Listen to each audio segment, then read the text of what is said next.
গায়ের রং কালো ছিল বলে কিছুতেই বিয়ে হচ্ছিল না। অনেক অনেক জায়গা থেকে দেখতে এসেছে আমাকে। পাত্রপক্ষের কিছুতেই পছন্দ হয় না। কত গুণেই গুণান্বিত হও না কেন, ওই একটাই সমস্যা, গায়ের রং। এদিকে বাবা মায়ের তো চিন্তার শেষ নেই। মা ভাবতো মেয়ের কি কোনোদিনই বিয়ে দিতে পারবো না। কত ঘটক যে কত পাত্র এনেছিল, এ জীবনে তার হিসেব রাখতে পারেনি। মনে আছে একবার এক ঘটক বাড়িতে এসে মাকে বলে গিয়েছিল, পাত্রপক্ষ যখন দেখতে আসবে তখন আপনার মেয়েকে হলুদ রঙের কোনো শাড়ি পরতে বলবেন। এমনিতেই তো গায়ের রংটা চাপা, তাই বললাম আর কি। দেখবেন ঠিক পছন্দ হয়ে যাবে। তারপর থেকে যখনই পাত্রপক্ষ দেখতে আসতো আমি হলুদ রঙের শাড়ি পরেই বসতাম। হলুদ রঙের শাড়িতে নাকি দেখতে ফর্সা লাগে। বুঝতাম না গায়ের রং কালো থেকে কি করে ফর্সা হয়। এদিকে আবার বিয়ে না হলে দাদারও বিয়ে দিতে পারছে না, কারণ দাদারও বিয়ের বয়স হয়েছে। কিন্তু অদ্ভুত ব্যাপার এই যে দাদার গায়ের রং কালো, বেশ স্বাস্থ্যবানও বটে, অথচ দাদার জন্য কত সুন্দরী সুন্দরী পাত্রী আসছে দাদাকে বিয়ে করার জন্য। সুন্দরী মেয়েরা কালো ছেলেকেও বিয়ে করে নাকি দাদা ভালো চাকরি করে বলে? ব্যাপারটা কেমন যেন সব গোলমেলে। ঠিক গোলমেলে নয়, স্কুল কলেজে পড়ার সময়ও দেখেছি গায়ের রং যাদের ফর্সা তারাই প্রেম করতে পারে। তারা কত প্রপোজাল পায় প্রেমের। মনে মনে ভাবতাম, এই কালো মেয়েকে দেখে কোনো প্রেমিক যদি বলতো, দেখেছিলেন ময়নাপাড়ার মাঠে কালো মেয়ের কালো হরিণ চোখ, ভাবতাম গায়ের রংটা যদি একটু ফর্সা হতো তাহলে আমিও কারো প্রেমিকা হতে পারতাম। চেষ্টা করেও সব কিছু পাল্টাতে পারলেও গায়ের রং কখনো পাল্টাতে পারবো না। এদিকে একটার পর একটা পাত্রপক্ষের রিজেক্ট, শুধু গায়ের রং কালো বলে। অথচ কবিদের কবিতায় কালো মেয়েরাই কৃষ্ণকলি, লেখকদের গল্পে কালো মেয়েদের বিয়ে হচ্ছে রাজপুত্রের সাথে। কিন্তু বাস্তবে এর উল্টো। মানুষের ধারণা এটাই, গায়ের রং ফর্সা হলে তবেই সুন্দরী, আর গায়ের রং কালো হলেই সে দেখতে খারাপ। নিজের প্রতি এক প্রকার ঘৃণা জন্মে গেছে তখন। এমএসসি পাস করে ভালো রেজাল্ট করেই বা কি লাভ হয়েছে? ভাবলাম বিয়েই করব না, চাকরি বাকরি করব। বাবাকে বললাম, বাবা আমার জন্য আর ছেলে দেখা দরকার নেই, আমি বরং চাকরির সন্ধান করি। এমন কথা শুনে বাবা বলল, তোমাকে তো আর ঘরে বসিয়ে রাখবো না আমি, যা করবে বিয়ের পর করো। তাছাড়া আমাদের বাড়ির মেয়েরা কখনো চাকরি করে না, মেয়ের বিয়ে দেওয়াটাই যেন একমাত্র উদ্দেশ্য। শেষমেশ বাবা একদিন খবরের কাগজে বিজ্ঞাপন দিলেন বিয়ের জন্য। বিজ্ঞাপনে সাড়া দিয়ে পাত্রপক্ষ আমাকে দেখতে এলেন। দেখতে এসেই পছন্দ হয়ে গেল। মনে তো তখন দারুণ একটা খটকা লেগেছিল।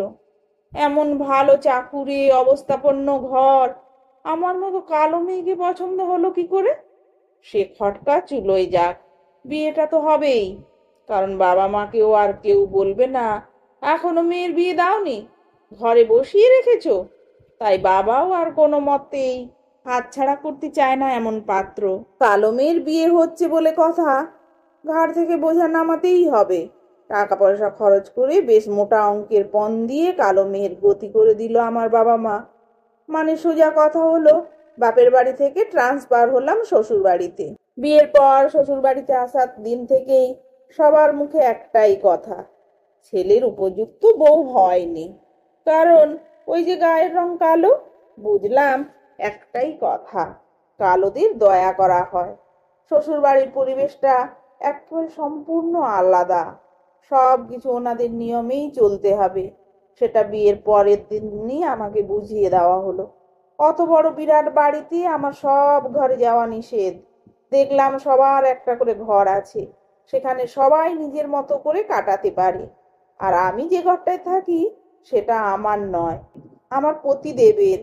ভীষণ মেজাজ ওনার। আস্তে আস্তে আমি হয়ে গেলাম ওই বাড়িতে বাড়ির কাজের লোক। বিয়ের পর রান্নার লোককে আসতে মানা করে দেওয়া হলো, কারণ আমি এসে গেছি। বাড়ির সবার সব স্বাধীনতা থাকলেও আমার নেই। গায়ের রং কালো বলে সব জায়গায় নিয়েও যেত না আমাকে। ওনাদের অন্যায় আবদার সবটুকু মেনে নিতে হবেই। মোটামুটি 1.5 বছর এভাবেই কাটলো। কিন্তু এভাবে আর কতদিন? বাড়িতে মাকেও সব জানালাম। মা বলল, মেয়েদের সব পরিবেশেই মানিয়ে চলতে হয়, ধৈর্যের একটা সীমা থাকে।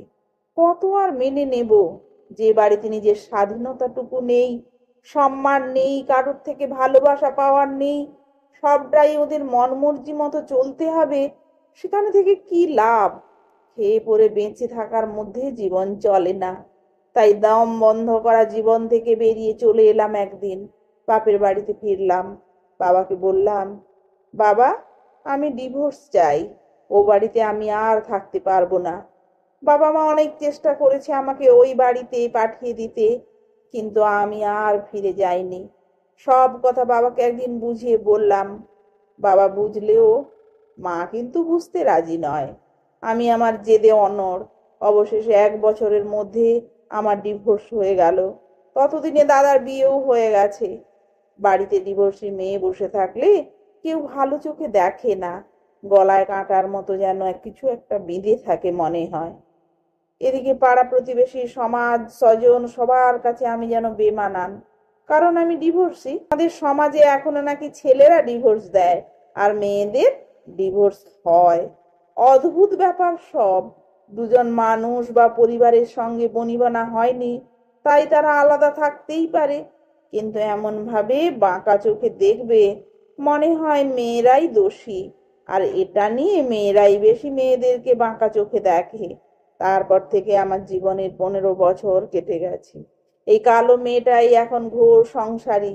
আমি নতুন করে সংসার পেতেছি। কালো মেয়েরাও যে সব কিছু পারে। আমার এখন 51টি পরিবার, 2টো কুকুর, 5টা বেড়াল, 12টি পাখি আর আমি। অবশ্যই পশু পাখি দেখার জন্য একজন অবশ্য আছে, যাকে আমি দিদি বলে ডাকি, কারণ ওই দিদিও একা, স্বামী সন্তান কেউ নেই, আমার বাড়িতেই থাকে। তাছাড়া এত সব কিছু দেখভাল করা আর আমার সময় কোথায়? কারণ আমাকেও সরকারি দপ্তরের বড় একটা পদ সামলাতে হয়। আবার এদিকে একটা এনজিও চালাই। ব্যস্ততার জীবন, নানান কাজের মধ্যে আনন্দেই কেটে যায়। আসলে সব কিছুর জন্য চাই মনের জোর। কে বলেছে মেয়েরা পারে না? ডিভোর্স হওয়ার পর বাড়ির থেকে বেরোতাম না। তারপর ভাবলাম নিজেকে ঘুরে দাঁড়াতেই হবে, নিজের একটা চাকরি জোগাড় করতেই হবে। চাকরির জন্য নিজেকে প্রস্তুত করতে লাগলাম।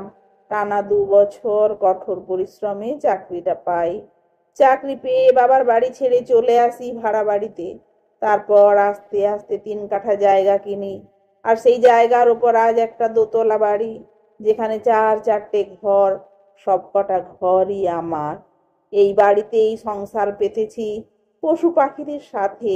আজ আর কেউ কালো বলে অপমান করে না। চারিদিকে শুধু আলো আর আলো। কালো মেয়ের ঘর যে এত আলো হতে পারে, আমিও কি কখনো জানতে পেরেছিলাম? একটা ব্যাপার বুঝেছি, জীবনে বাঁচতে গেলে লড়াইটা করতেই হয় নিজের সাথে। বারবার হেরে যাওয়ার সংকেত আসবে।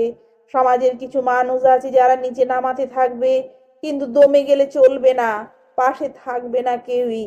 একটা ছেলে যতক্ষণ না প্রতিষ্ঠিত হয় ততক্ষণ তো তার বিয়ের কথা ভাবা হয় না। তাহলে মেয়ের ক্ষেত্রে কেন সেটা হবে? আগে মেয়ে প্রতিষ্ঠিত হোক, তারপর তার বিয়ে। মেয়েরাও তৈরি করুক নিজের টাকায় বাড়ি। তবে ছেলেদের বাড়ি না থাকলে যেমন ছেলের বিয়ে হয় না, তেমনি প্রত্যেক বাবা মায়ের উচিত মেয়ের বিয়ের আগে তার একটা আলাদা বাড়ি করে দেওয়া, কিংবা বাপের বাড়িতেও মেয়েটির জন্য একটা ঘর অন্তত নির্দিষ্ট থাকুক। মেয়েদের নিজস্ব কোনো বাড়ি থাকে না বলেই তারা আর ফিরতে পারে না। পড়ে থেকে মার খায়, অন্যের গলগ্রহ হয়ে বাঁচতে হয়। অনেক সময় দেখা গেছে বিবাহিত মেয়েদের নিজের বাবা মায়েরা আর সহানুভূতি দেখায় না তার জন্য। বিয়ে দিয়ে দিয়েছে মানেই সব শেষ। মেয়েদের করুণ পরিণতির জন্য শুধু যে শ্বশুর বাড়ির লোকজন দায়ী হয় তা কিন্তু নয়, নিজের বাবা মাও অনেকাংশে দায়ী থাকেন কখনো কখনো। আর আমার মতো মনের জোর সব মেয়ের থাকে না। আর সব মেয়ে যে একটা চাকরি জুটিয়ে নিতে পারবে এমনটাও নয়। তাই গায়ের রং কালো হোক বা ফর্সা, উচ্চ শিক্ষিত হোক বা কম শিক্ষিত, তার যেন থাকে একটা নিজস্ব বাড়ি। তার আগে দরকার মেয়েদের স্বাবলম্বী হওয়া। মেয়েদের নিজস্ব কোনো বাড়ি নেই, হয় বাপের বাড়ি নয়তো শ্বশুর বাড়ি। তাই প্রয়োজন তার নিজের বাড়ি। একেবারে নিজের, ঠিক আমার মতো ঘরণী, যার অন্তত নিজের ঘর আছে।